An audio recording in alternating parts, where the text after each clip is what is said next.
Hey guys, how you doing? Kunal here, Bulls on Wall Street. Hope you guys are having a really good day. I want to talk to you a little bit about a little mistake I made today. I think it's really important.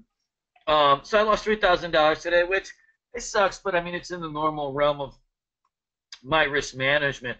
But I think what was worse than actually the loss today was I had a few instances where really my day would have been positive if I just followed some of my own basic rules. And so one of them is, taking profits and holding on to your gains. So one of the worst things that you could do as a trader, I think, is when you have a really big profit on something, but the wanting of more, wanting to go and really get the home run. And so, over the years, I've been doing this my whole life.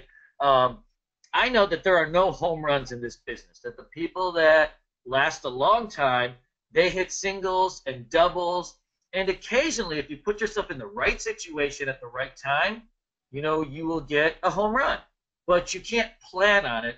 All you can know is the characteristics that could lead to it. And then if it happens, it happens. But you can't just go for it. So today, I had that kind of scenario. So the market's been really hot. I've been trading fairly well, and the market's been really running hot with a lot of these low float, small cap type of stocks. And so, every day there's a stock that's up 100, 200% or something like that. And so today, a ship was the flavor of the day. Every day there's like this flavor of the day that's been popping up. The last 2 days it's been shippers. And so, what had happened with this stock is it had this huge, huge run up. See this? Now I can't really chase anything up here, but what I did was I wait always for the pullback, and so as it started pulling back into the six area, I scaled in between six and this area right here at support. Essentially trying to get this thing right on the pullback. So I got a really good entry with an average below six, and a stop loss, right under this area. So a very low risk situation. I had 2,000 shares. Okay, and so what you can see here is the stock hit the VWAP, and then it got to $7. And so along the way, I scaled out, and I had myself a really, really nice profit. But then, what I had done was, and this kind of screwed up my whole day, was, as it pulled back, I kept a few shares, like a partial, like a 1/3, and I reloaded my position. And so what ends up happening is, because I don't have a strong setup right here, see, midday you very rarely get breakouts, but also, like, you can't just want like that huge trade. So a stock like dips back that you're up a lot on, and you want to get all your shares back because you're thinking it's going to go on this huge run.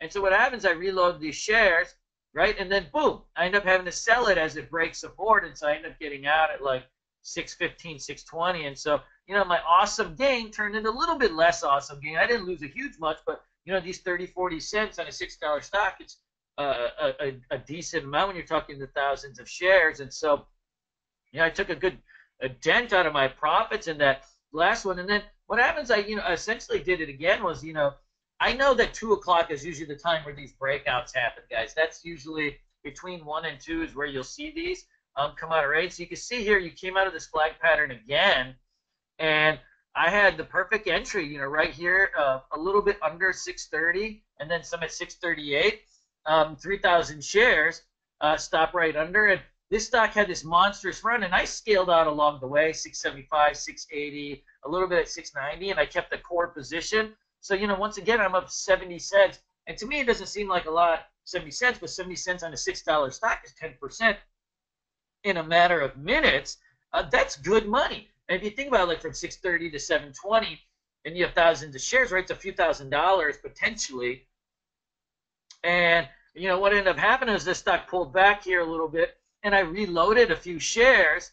And so lo and behold, what happens? Right? So because I want more, right? That wanting of more is just always there. I wanted that home run, that big game. Because you can see here, I had a little bit of a tough day. I took a lot of just kind of knick-knack losses. And so, I was mentally just like, okay, this stock is going to get me. And you know what? I actually was positive with the stock when I actually had profits in it. And so really all of these would have been wiped out. And I would have been green for the day. Not much, but I would have been green for the day. But lo and behold, I got that urge, right? And so this is not a solid setup. Like, those the stock pulls back here. It doesn't follow through or flag, and it pulls all the way back to the VWAP, but it was a steep pullback. It wasn't a really light, easy-go-lucky pullback, right? This is from 720 to 650 is a really steep pullback. That's not a low volume, orderly pullback like I think is a good buying opportunity. So, I reloaded some, and I ended up selling it for a loss as it broke under support. And so, once again, I had a 10% gain, and I turned it into a loss. And so you can see here, I lost $565 on it. But in both initial trades, I made $1,000 plus. And so in reality, I should have been up $2,000 to $3,000. Instead, I took a loss, and that kind of changed the parameters of my day. And so, the rule of thumb, or just the Cliff Notes version of this is, right, there are no home runs. Take the singles and doubles as they come. If the home run presents itself in that ideal setup, then sure, let it happen. But you can't go in planning for it or needing for it. That's not how it works. And then the next part is, right, don't take a secondary entry if it's not a prime time setup and it's going to risk all your profits just because you want more, or you're feeling the FOMO of selling your shares and you have it in your mind that, this is going to happen. So tough day, but we'll all get over it. Let's just learn something. And guys, feel free to email me or message me on YouTube anytime. I love chatting with people. So take care, and look forward to seeing you guys.